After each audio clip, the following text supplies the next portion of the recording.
If you're currently using an in-store retail merchandising provider, then I'm pretty sure you're probably asking yourself, why am I still having zero sales or inventory issues, even if I have retail merchandisers in the store? Or maybe you're trying to figure out if a retail merchandising service provider is the right next thing to do for your business.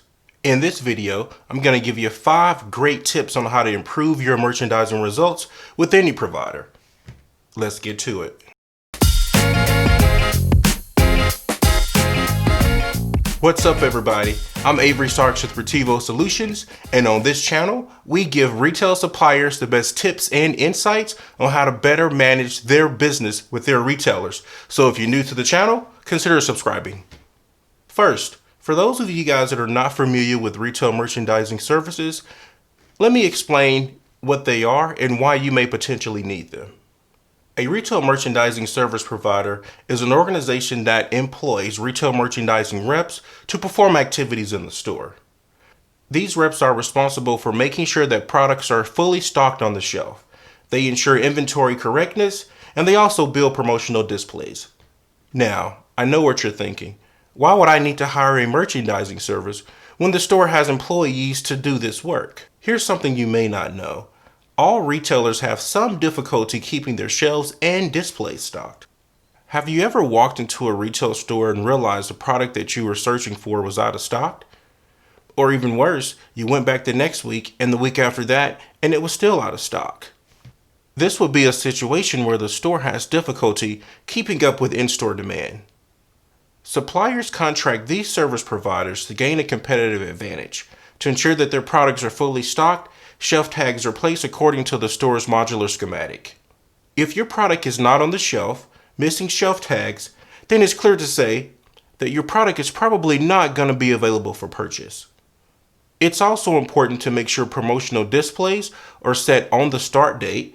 This maximizes sell-through and also minimizes markdowns and throwaways. The most overlooked opportunity is correcting inventory levels when the product is actually not found in the store.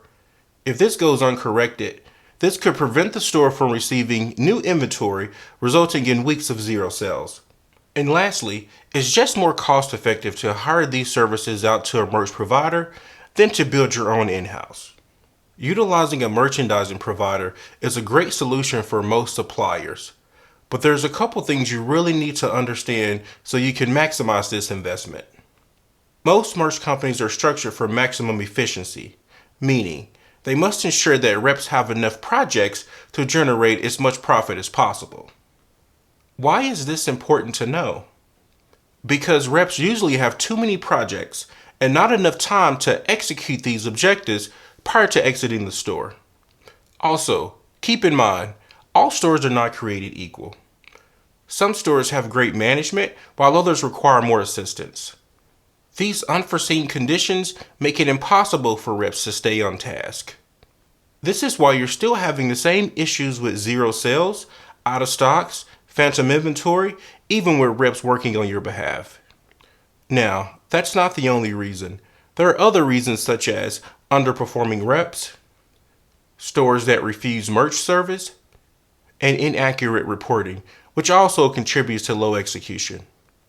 At this point, most suppliers get frustrated because no matter how many conversations they have with their merch provider, their results never improve. I'm going to give you the best 5 tips that I know that improve your retail merchandising results no matter what provider you have.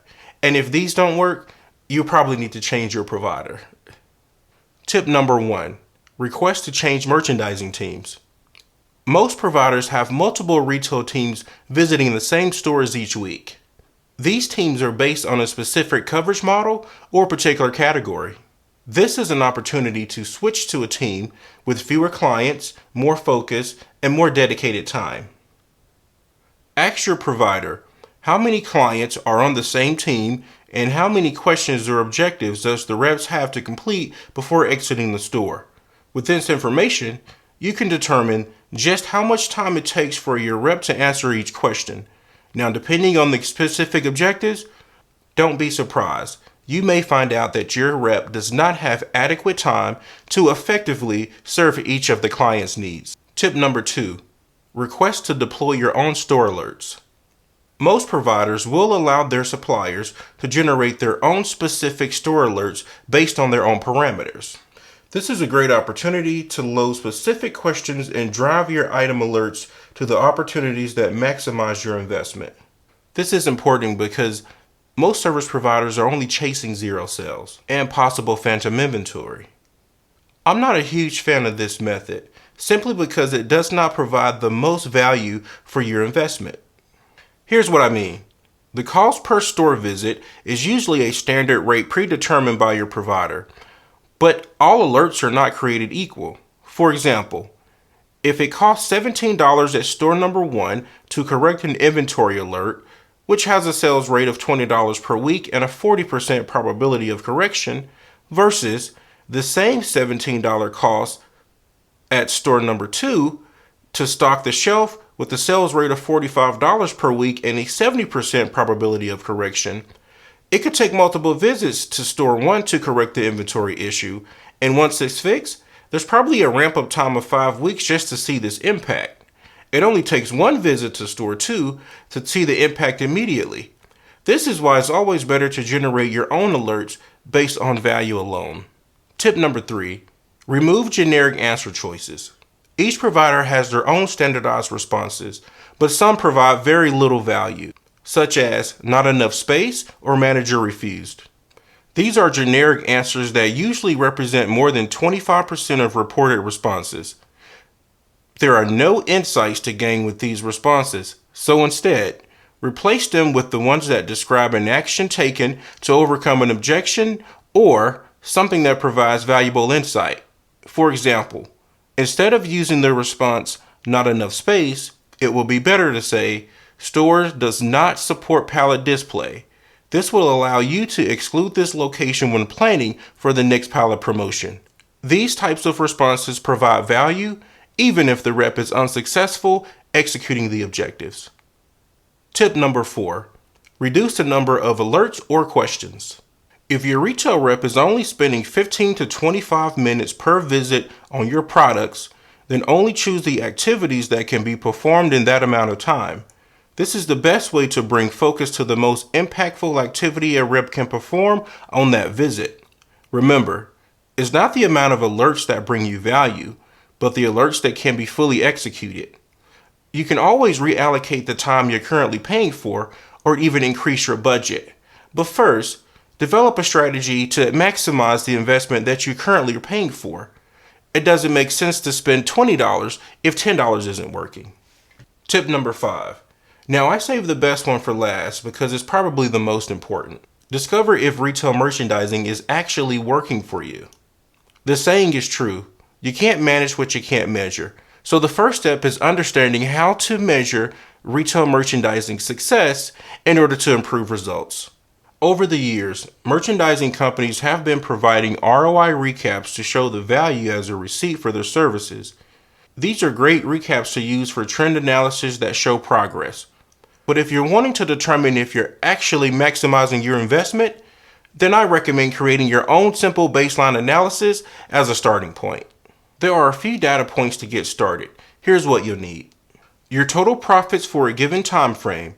This could be monthly, quarterly, or even the prior year. Next, calculate the total cost for merch services. And lastly, gather all the merchandising activities that were performed.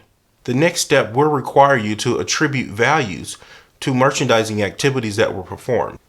And you will need some background knowledge to accurately place values on these activities. Remember to use total profits and not total sales dollars, because we are seeking total impact. And this helps compare apples to apples. I know this can be a little bit confusing, so let me give you an example based on display promotions in 20 stores. If the total sell-through profits for all combined store displays is $1,000, that's a $50 profit per store. Now, historical data has proven that 65% of displays will more than likely be set by the store and not by the rep. So the total merchandising value is actually $350, not $1,000. Next, let's calculate the total services for 20 stores. If it costs $18 per store, your total service cost is $360. Then, take the $350 merchandising value and subtract it by the $360 service cost. Now, you can see that your value is actually negative $10, which means retail merchandising is not working for the displays in this example. This is a very simple way to calculate merchandising value, but it's always better to calculate on a store-by-store level, then roll up the totals to generate the most accurate value. If you're having a challenge calculating an accurate ROI, please see the link below for more details. Also, I provided a link below where you can download these 5 tips as for your reference or cheat sheet in the future. If you would like to see more videos like this, hit the like button and also leave a comment. I want to hear your experience at retail merchandising providers. In the next video, I will be explaining how to fix phantom inventory issues and how to get that product back flowing into the stores. As always, thanks for watching, and we'll catch you on the next one.